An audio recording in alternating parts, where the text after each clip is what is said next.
My name is Galal Osman, and I have been one of the Folkecenter members since 1986.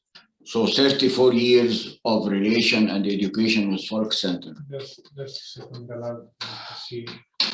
Can you see the screen, the presentation? Yes, we can. Okay, good. Yes. Yeah, you can go. Okay, I have very small introduction.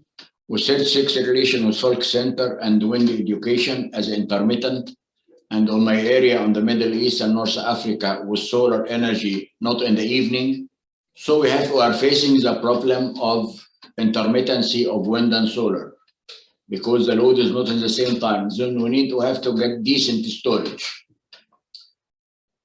Eurosolar for the last 20 years, there is a special annual conference on renewable energy storage. So the problem of storage is there. Now with the new technology we are facing, and with the environmental pollution, we have now a solution of to store wind or solar in the form of green hydrogen, the particles in it. So I have to talk to two sides. One, the state of the art of hydrogen to empower transition to clean low carbon energy system. My name is Galal Osman. I am from Egypt. Yes. Role of green hydrogen, exploring zero carbon energy strategy.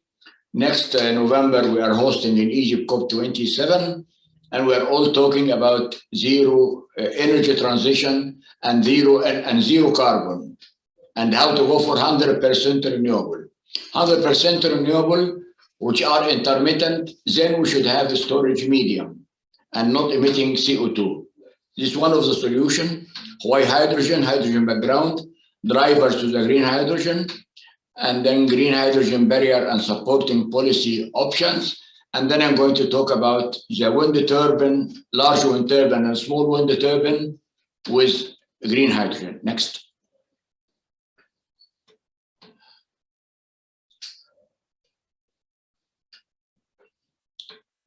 We should have an infrastructure for hydrogen. We should have regulation, we should have an industry, we should have hydrogen cars, and then we should have hydrogen for industries, green cement and green ammonia and green steel.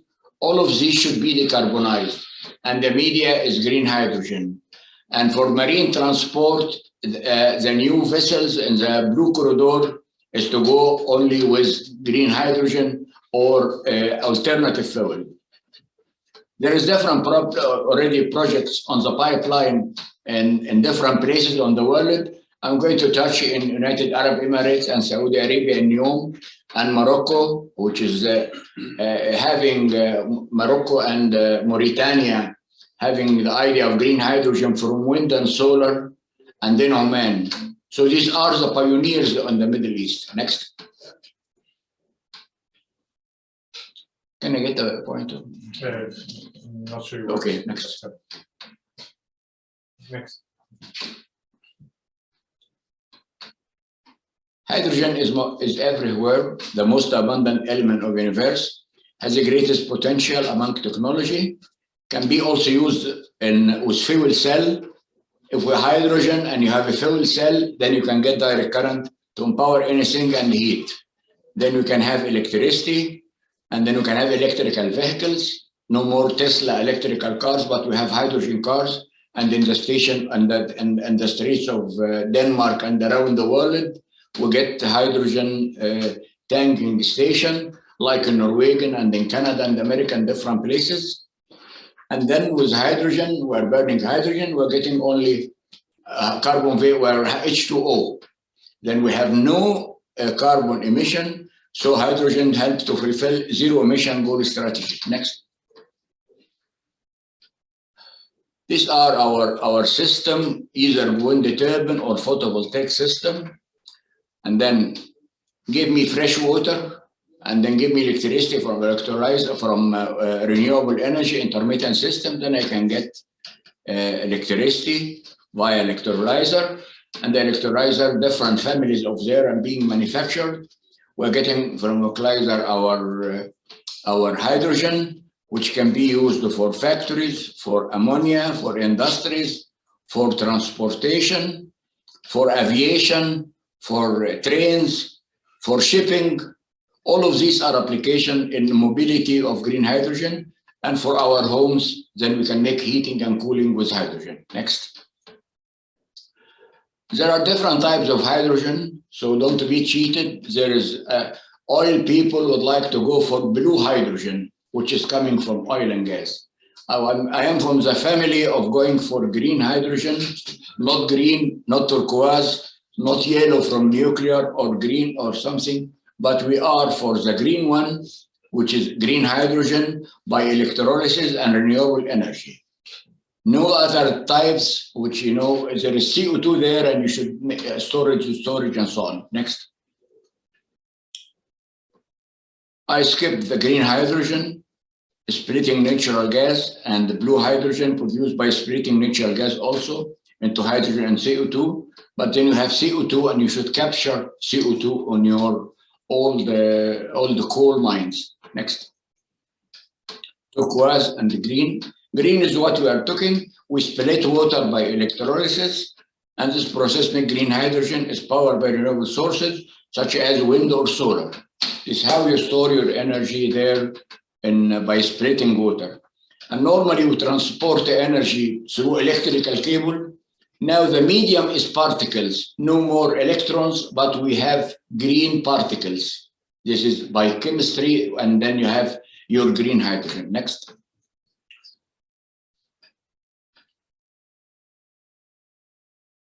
Now electricity has been very low from the new big wind turbine of 16 megawatts from the turbine and photovoltaic with so many solar radiation in the deserts and here and there.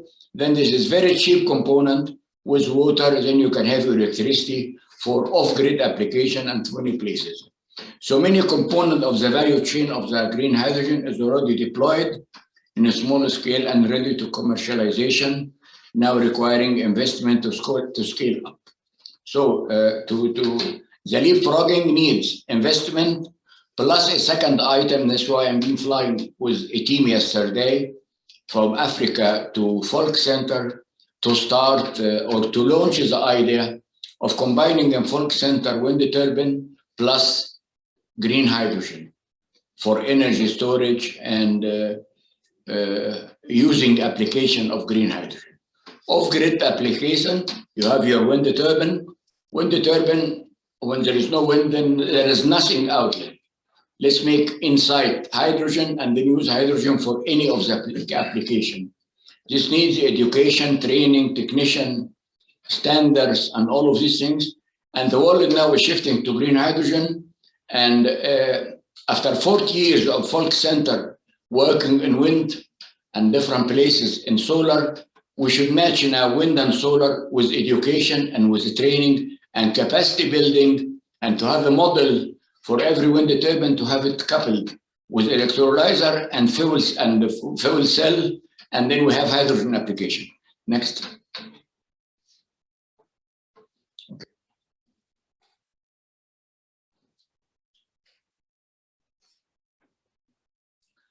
And not to be also on green hydrogen, it can be added with nitrogen, and we have ammonia, or we have methanol as synthetic fuel. These are the ways you can transport, you can use the hydrogen and can you make fertilizer. And this use can increase the future demand of hydrogen as methanol or as ammonia. Take advantage of possible synergies. Now it is synergies to decrease cost of green hydrogen value chain. Next. Now interest is everywhere, and hydrogen conferences and the hydrogen newspaper are everywhere. My mail, I am flooded 24 hours around the day, all the hours of the day. There are hydrogen meetings between USA and Australia here and there.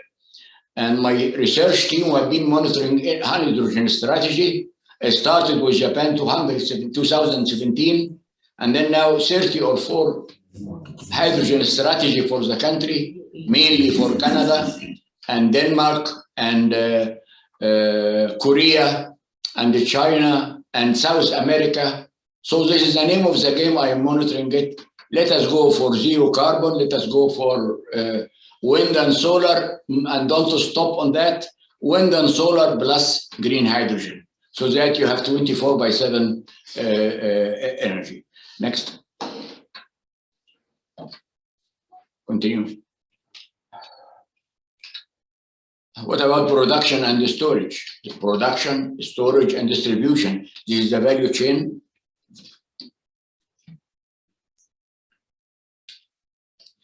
For my region in MENA country, who is interesting, who are the big players? Saudi Arabia with NEOM project are working on that. Oman, I have seen some from TU Delft, some PhD studies, shipping sunshine, name of the game. How to ship wind energy from Denmark or from Norwegian to Korea or to Japan. We know now that wind energy in excess, we ship it to Norwegian with as pumping storage when we have more than 100% wind.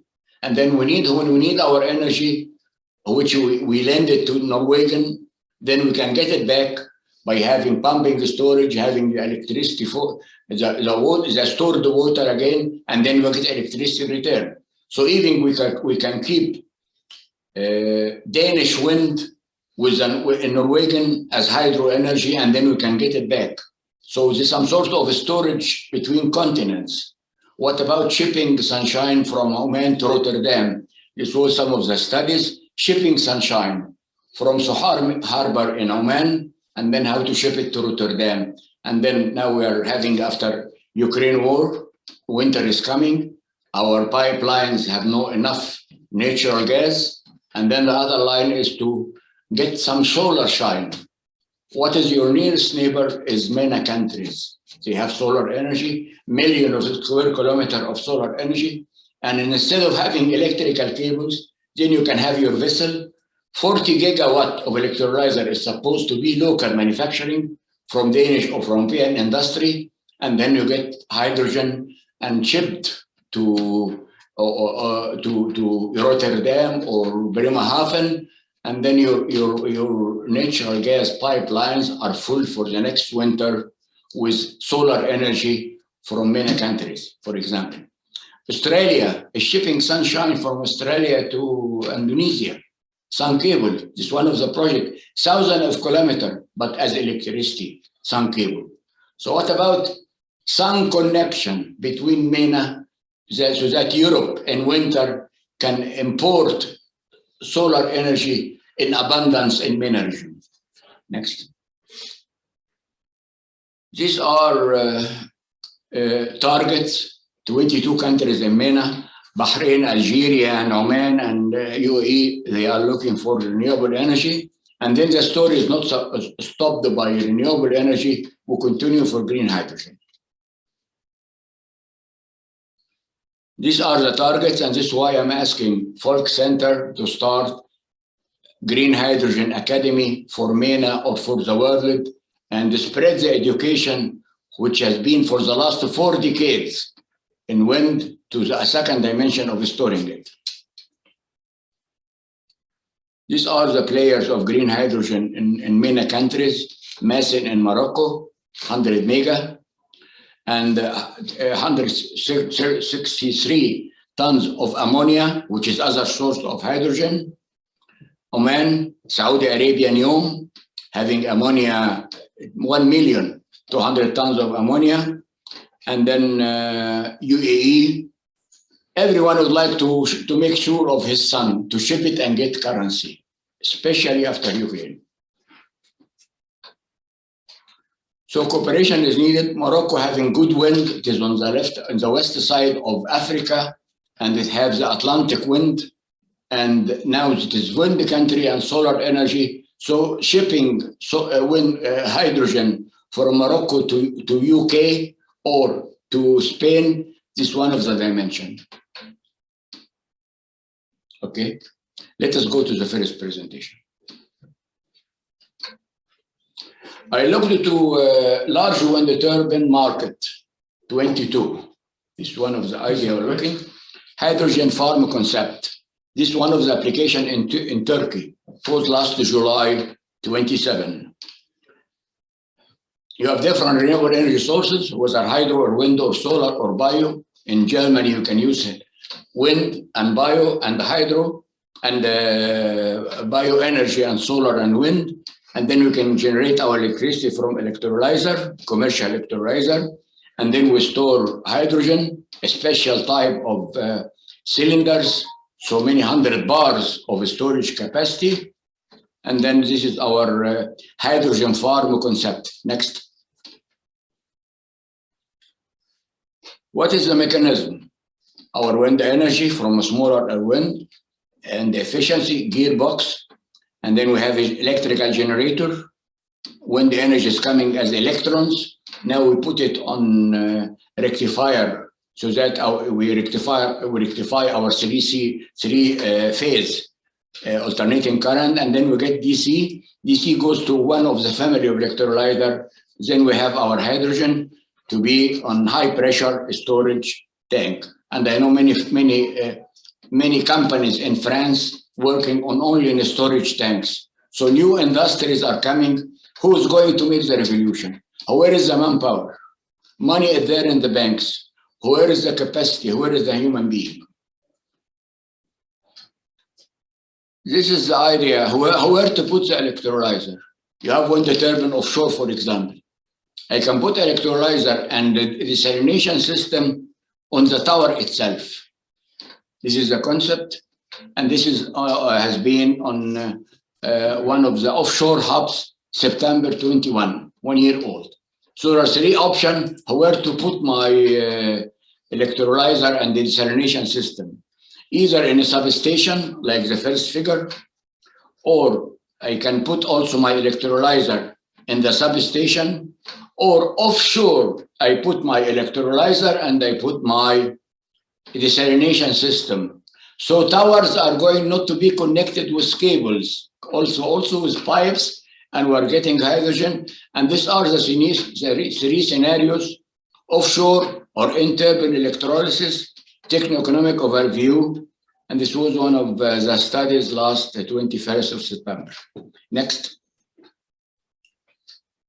This is the economy of the study. Your wind turbine and your electrolyzer inland, and your wind turbine is offshore. And we have now family of large wind turbine up to 16 mega, a single wind turbine with high wind in winter, high speeds. Or I put my wind farm and then substation where I put my electrolyzer, and then I got it with cable. So there are no lines of collection. The yellow one is to get electricity from the turbines, and the blue one is to get it in hydrogen. Or let us make all the way through with hydrogen. From the wind turbine to the substation, and from the substation, I go to the electrolyzer.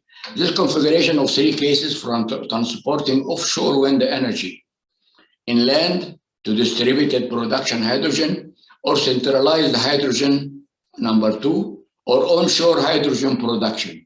So these are the different scenarios of localizing your station. And remember, when the energy is there, but it is intermittent, then we should go for something in between and to build this industry. Next. This is optimization of the offshore wind farm. And then we have two lines. One is electricity, one is hydrogen, and then electrolyzer, and then we can store hydrogen, or we can get hydrogen, and then we need electricity. Then we put hydrogen in fuel cell, and then we can have energy in our homes. So many off-grid application in the world with renewable energy and the electrolyzer and fuel cell, you have electricity 24/7 and no environmental pollution. Next. This is a flexible production of hydrogen and ammonia from variable solar and wind energy. Case study is from South America. Our girl from Colombia. And then I am touching Chile and Argentina. PV and wind hybrid system. And then I get my electricity, go to my electrolyzer, and then I have power storage. And then I can get an air separation unit to get hydrogen, and then I'm getting ammonia. This is the mechanism. A schematic of green all electric Haber-Bosch plant shows the flow of chemical energy of the system. Next. Now the new family. Offshore wind farms, offshore photovoltaic plants. This is a scenario that in Ireland, the land is there and wind is there. And no need to have land, so this is a scenario of having Irish company designs floating solar energy platform for green hydrogen production. This is February 15, 21. Next. What about grid support and could ignite green hydrogen come back? Having our electrolyzer, and then we have the hydrogen storage, and then even we can get hydrogen to run our existing turbines. No need to go from LNG gas. And the Egyptian utility now, they would like to store LNG to ship it to Europe. They are using different items like mazot. But if we have our solar energy and wind energy to get green hydrogen, then we can run our Siemens wind turbine in our plant. And what about the load coming from wind turbines or PV, and then to can have electricity for homes? This is great support. Next.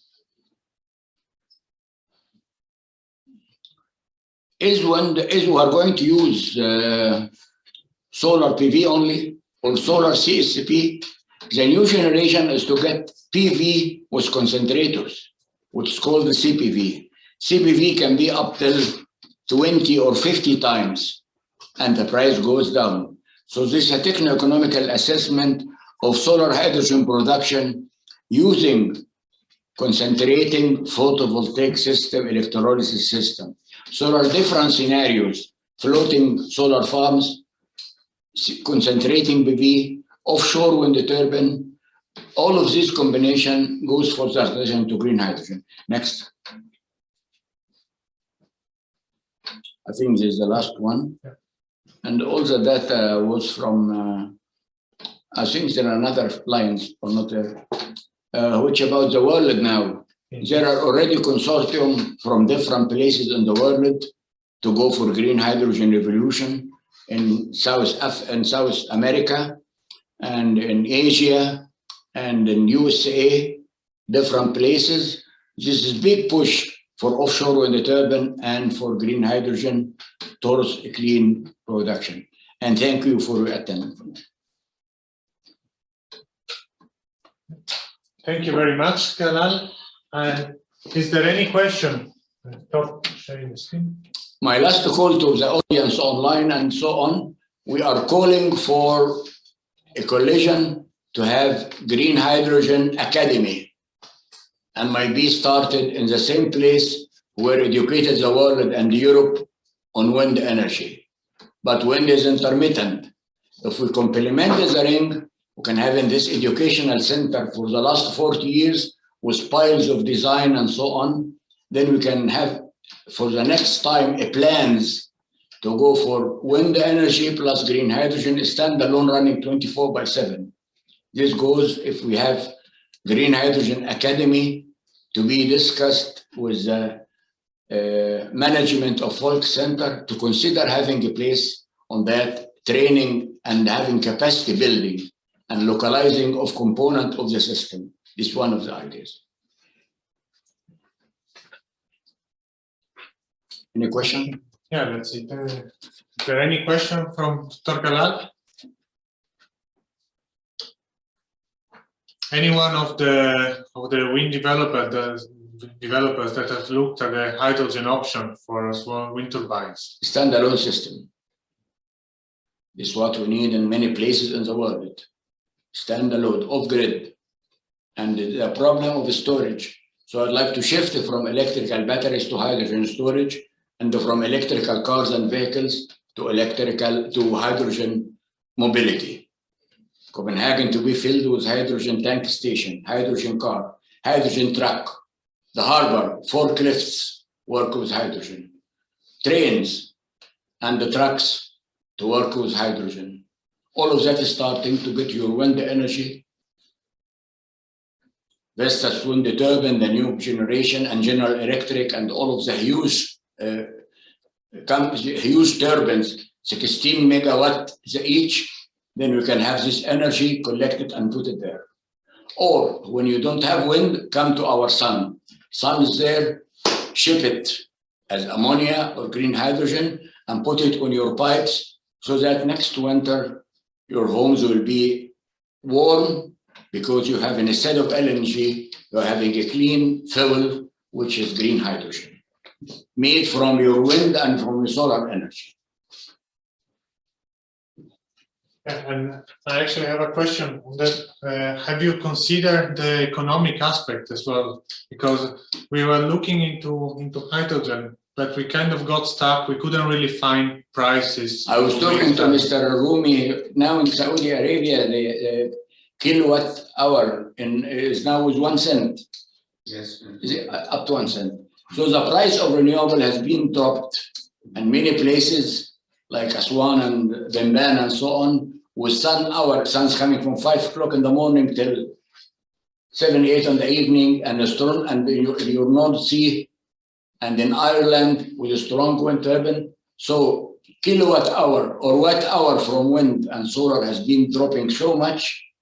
And if you go for economy scale and go for electrolyzer, then your green hydrogen will be much cheaper than the present fuel system. Plus, you are saving the planet and no more CO2 emission. And now I'm working with a team on an initiative on green ports or green corridors, how to decarbonize fleet of many vessels to go to green hydrogen. And I think Danish conglomerate Maersk has been yesterday in Cairo visiting the Sisi, telling him that we'd like to have green hydrogen for our fleet of vessels. Fleet of vessels to go for hydrogen, then we need your wind turbine and you need solar system, put them and pump hydrogen. And this is why I am calling to have the educational and capacity building and job opportunity, not only in wind and solar, but also in green hydrogen industry. And I've been monitoring, there are many places around the world that are active in this action. The University of Dammam and Zahran is shifting, having a new institution on energy storage and hydrogen. Mirel in Denver, Colorado is having since 30 years, since 3 decades, energy storage educational program. Universities in different places in UK, Brunel University, certified hydrogen course for education. So many institutions are doing having the game, building capacity, building staff, building electrolyzer, and then we are there, electrolyzer and fuel cell. So these are the items for the transition, making use of wind and making use of solar energy. Now, when we look at the system as you are describing, a lot of it is also based on the fact that you will need to go on big scale of economy to have a good price for the electrolyzer, because no doubt that we have sun and wind that are very cheap, but the equipment for electrolyzers for producing hydrogen, they tend to be still quite expensive. So then you will need to go in the megawatt size scale. And I'm getting an offer for 40 gigawatt of electrolyzers. Yeah. And to go that cheaper in the price, we're making localizing of the industry and localizing of manpower. So if Folkecenter is giving the green in green hydrogen, so you have manpower, local manpower to run the system, and then you have local industry for component of electrolyzer. There is long way waiting for electrolyzer, and this is why all the electrolyzer company are knocking the door. Let us start having 40 giga of electrolyzer. So shifting the place and educating the personnel come with the price down. And how do we take the small wind part? How can the small wind players play a role in this? Because gigawatts, it's of course another size of what we are talking. So are we looking at smaller units that end up making a farm, and then there are big cities, cosmopolitan city, and there is small villages and desert places in the desert. Mr. Hatem has wind farms in different oases. These places you can have small wind farms, and then you can have a small electrolyzer, and you run your village, which is 50 homes or so on. Yeah. So there are big some cities, kind of mini grid, basically. mini grid and the local place. Yes. And local place. And there is many places around the world isolated. Yeah. Come to the desert, come to the land to be cultivated, come for water pumping. This is big business. Yeah. And then you should have also 24/7 source. So if you have a small wind turbine and local scale, it can be million times. Yeah. So case by case. Okay. Yeah. Thank you. So Pleasure. You have my mail for any connection. And I invite your online team in USA, because I know Nerel and Denver, Colorado, and many US universities on the East Coast and West Coast, they have established program to give Folkecenter and with our group a team to start educational academy on green hydrogen and localizing the people for this industry. We will have some people also representing REL tomorrow afternoon. Oh, this is great. So then we can have a talk with them. They have a program since 30 years. But now I could see that our next speaker came in. Mr. Rumi has a question. Yeah. I want to add something due to the for the green hydrogen. It will be economically very good idea, because the developers now, we can get 1 kilowatt hour around 1 cent. Just we make a transfer for this energy for water desalination or for hydrogen. I think the economy will be very higher. The cost is not on the electrolyzer. It may be in for the storage itself. But I think in the future, some pipes will be replaced for the petrol pipe, because I think in the future, no conventional, no oil and the gas. So the future will be to export and import sun and wind energy through the energy, the green hydrogen. And there are already some types of natural gas that can be having a certain percentage or can be replaced easily. Yes, that's true. Yes. So it is applications at the end. It's the TU Delft in Holland. TU Delft in Holland is about 100 professors working on this item, and they are ready to put our green hydrogen on your European LNG pipe. And also Winter is coming, and it has been cold by night. What about November and December and the Christmas and the ice? Yeah. And our pipeline are empty. Would like to get clean and cheap commodities. Yeah. Put on in your pipeline our sun and your wind. And also the conversion of the I guess we can take this up a little later, because otherwise we'll have our next speaker. I raised a point to the So- Folkecenter management and supposed for further discussion from the leaders of the center. Thank you. Thank you for your presentation.